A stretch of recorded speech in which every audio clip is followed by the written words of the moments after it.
Assalamualaikum warahmatullahi wabarakatuh. Perkenalkan, saya Citara Mas Aulia Fazreina dengan NIM B002572 dari kelompok B10.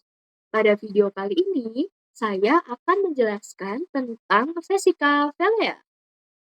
Oke, jadi kita diberikan narasi seperti PPT yang saya tampilkan. Kemudian, kita diminta untuk menjelaskan mengenai alur saluran sekresi vesika velea, kemudian apa nama otot yang mengelilingi papila duodeni mayor serta otot-otot penyusunnya, dan juga sebutkan nama kelainan vesika velea beserta gejalanya. Oke, untuk iya, untuk yang pertama, alur dari sekresi vesika velea.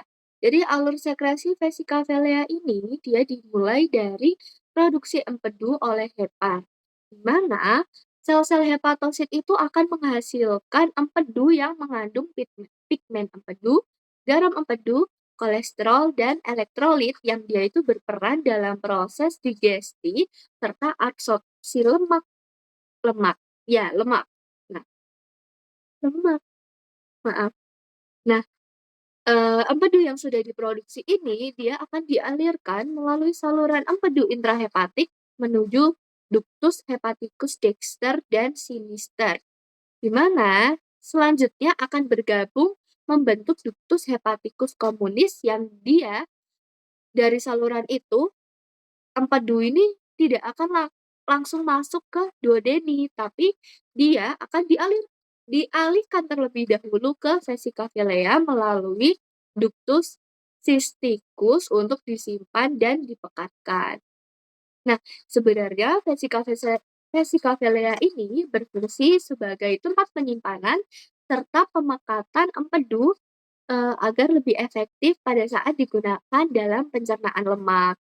Nah, ketika makanan berlemak ini masuk ke duodenum, hormon kolesistokinin itu akan dilepaskan. Nah, itu akan merangsang kontraksi vesika velea sehingga empedu itu dikeluarkan kembali melalui ductus cysticus dan bergabung dengan ductus hepaticus communis membentuk ductus choledocus. Ya, membentuk ductus choledocus. Nah, setelah itu dia akan dialirkan ke duodenum pars descendens. Nah, untuk selanjutnya, adalah otot-otot yang mengelilingi papila duodeni mayor dan otot-otot penyusunnya. Sebenarnya bukan otot-otot yang mengelilingi ya, tapi otot yang mengelilingi. Jadi, papila duodeni mayor sendiri itu memiliki satu kelompok otot, yaitu musculus sphincter odi. Dia itu fungsinya untuk mengatur aliran empedu dan getah pankreas ke dalam duodeni pars descendens. Nah, otot ini itu merupakan gabungan dari 3 otot, yaitu yang pertama ada musculus sphincter choledochi yang fungsinya itu mengatur aliran dari ductus choledocus. Kemudian ada musculus sphincter ampullae vateri yang dia itu fungsinya untuk mengontrol pengosongan ampula hepatopankreatika. Dan juga yang terakhir ada musculus sphincter ductus pancreaticus yang dia itu fungsinya untuk mengatur sekresi dari ductus pancreaticus. Nah, ketiga otot ini dia itu bekerja secara terkoordinasi untuk mengontrol masuknya cairan empedu dan enzim pankreas ke lumen duodenum. Kemudian yang terakhir ada kelainan pada vesika velea. Nah, untuk kelainan yang pertama itu ada kolesistitis. Nah, untuk gejala dari penyakit ini sendiri adalah pasien akan merasakan nyeri hebat pada regio kuadran kanan atas dan nyerinya itu dia menjalar ke bahu kanan. Pasien juga akan mengalami demam, mual, muntah, Multisign-nya positif, dan pada perut pasien itu terasa kembung dan pasien tidak nyaman setelah makan makanan yang berlemak.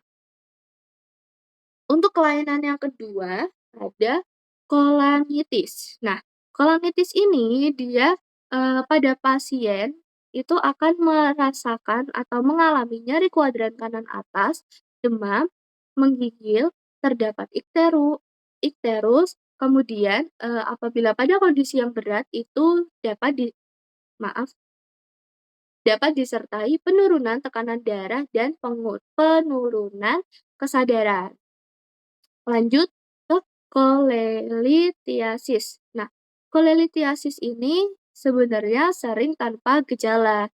Namun apabila pasien, baru saja makan makanan yang berlemak, dia, apabila simptomatik itu bisa berupa nyeri kolik piler.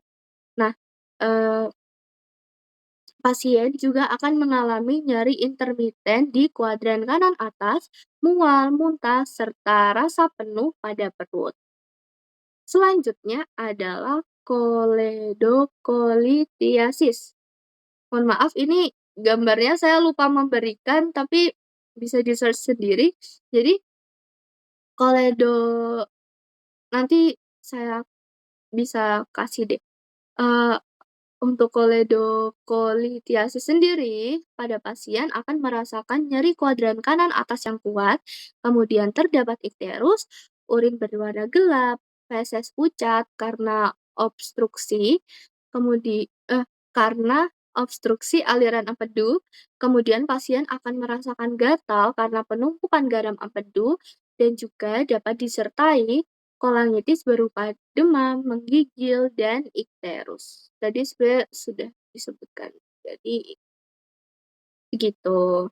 Nah, sebentar. Nah, mohon maaf saya baru saja mencari contoh gambar dari kelainan koledokolitiasis. Jadi ini gambarnya. Oke, mungkin sekian